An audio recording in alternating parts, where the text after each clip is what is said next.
Hello everyone, I am Dhananjay. I am from Shingalore. I am currently pursuing BE Mechanics third year. So நம்ம இது அடிச்சிடுவோம். அடிச்சுட்டு camera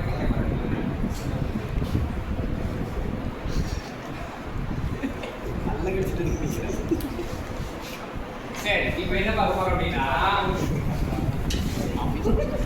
break specific fuel consumption அப்படின்னு பார்க்க போறோம். Brake எப்படின்னா it is the mass flow rate of fuel divided by brake சரியா?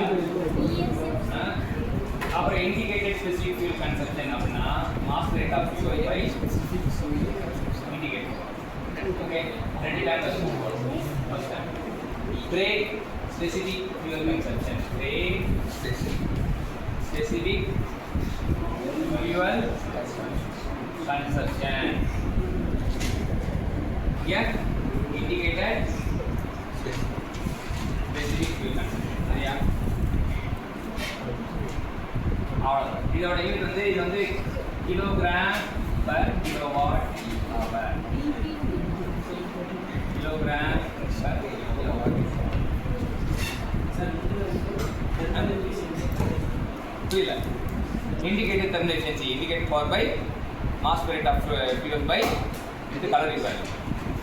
போன ஃபார்ம்ல தான் கேக்குறேன். இதுவா kg per kilowatt hour. So what you mean brake specific fuel consumption Is the ratio of mass flow rate of fuel divided by break. அப்புறம் indicated specific fuel consumption It is the ratio of mass flow rate per mass per rate of fuel per indicated. இன்னைக்கு ரெண்டு time நம்ம கற்றுக்கிட்டோம். வழக்கமாக எல்லாரும் தானே ஒரு time தான் கற்றுக் கொடுத்தாங்க. நம்ம ரெண்டு டைம் கற்றுக் கொடுத்தா காந்திதரனுக்கு